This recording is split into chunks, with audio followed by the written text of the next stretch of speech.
Hi friends, welcome to natural polish work. நாம் இப்போ இந்த வீடியோவில் எஃப்ஆர்சி எப்படி மிக்ஸ் பண்ணுறது, அது எப்படி ஸ்ப்ரே பண்ணுறது இந்த வீடியோவில் பார்க்கலாம். எஃப்ஆர்சி பொறுத்தவரை ஏபின்னு ரெண்டு வரும், ரெண்டுமே சரியான அளவில் தான் வரும். இது வந்து 4 லிட்டர் பேக்கேஜி. ஒரு டின்னில் வந்து 2 லிட்டர் இருக்கும். 1A 1B. நம்ம வந்து இப்போ ஏ எடுத்துக்கணும். இது ஒன்று மெட்டீரியல் சொல்லலாம், ஒன்று ஆர்டினர் சொல்லலாம். அதை வந்து ஏபின்னு சொல்கிறாங்க. நம்ம இது வந்து மிக்சிங் வந்து ரொம்ப ஈஸி தான். நம்ம எவ்வளோ எடுக்கிறோமோ அது சரியான அளவு வந்து பி எடுக்கணும், அவ்வளோதாங்க. இப்போ நம்ம அரை லிட்டர் ஏ எடுக்கணும்னா அரை லிட்டர் பி எடுக்கணும். நம்ம இதுக்கு வந்து பியூ தின்னர் தான் மிக்ஸ் பண்ணணும். இது வந்து நம்ம வந்து 400 ml மிக்ஸ் பண்ணணும். ஒரு லிட்டருக்கு வந்து 400 ml பியூ தின்னர் வந்து மிக்ஸ் பண்ணலாம். எப்பாசி வந்து சீலர் பேஸ்க்கு முன்னாடி அப்ளை பண்ணுறது, அவ்வளோதாங்க. ஏ பி பியூ தின்னர் மூணுத்தையும் மிக்ஸ் பண்ணிக்கணும். நல்லா மிக்ஸ் பண்ணிக்கங்க. மிக்ஸ் பண்ணிவிட்டு நம்ம வந்து எப்பாசி பொறுத்தவரையும் ப்ரஷ்லேயும் அப்ளை பண்ணலாம், ஸ்ப்ரே பண்ணலாம்.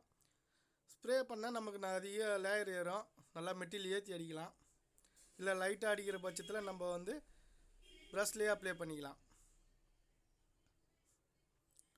அவ்வளோதாங்க. இதுமாதிரி வந்து ட்ரை நல்லா மரத்தில் 100 வாட்டர் ரோல் வாட்டர் எம்மரி நல்லா போட்டு சாண்டிங் பண்ணிவிட்டு க்ளீன் பண்ணிவிடுங்க. க்ளீன் பண்ணிவிட்டு அதுக்கப்புறம் நம்ம வந்து ஸ்ப்ரே பண்ண ஆரம்பிச்சிடலாம். இதை வந்து நம்ம வந்து 2 கோட்டாக அப்ளை பண்ணலாம், ஒரே கோட் கூட அப்ளை பண்ணிவிட்டு மேலே வந்து பியூ சீலர் அப்ளை பண்ணலாம். நம்ம இப்போ வந்து ஒரே கோட் தான் அப்ளை பண்ண போகிறோம். அதனால் வந்து அதிகமான ஒரு சைடுக்கு வந்து 1/2 லிட்டர் அளவுக்கு நம்ம வந்து அப்ளை பண்ணிக்கலாம். நம்ம 2 கோட் அப்ளை பண்ணுறோன்ற பட்சத்தில் சும்மா லைட்டாக ஒரு கப் அப்ளை பண்ணிவிட்டு சாண்டிங் பண்ணிவிட்டு மேலே வந்து செகண்ட் கோட் அப்ளை பண்ணலாம். நம்ம ஒரே கோட் தான் அப்ளை பண்ண போகிறோம்.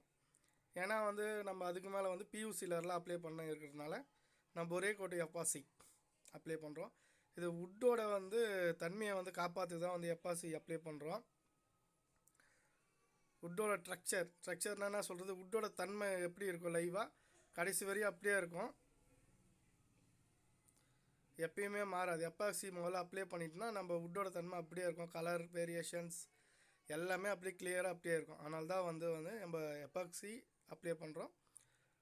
அது மாதிரி வந்து வுட்டோட ஸ்ட்ராங்கு லைஃப் அதிகமாக வரும். இது எப்பாசி வந்து பேஸ் கோட் தான். இதை வந்து டாப் கோட்டெல்லாம் நம்ம அப்ளை பண்ணக்கூடாது, இது பேஸ் கோட்.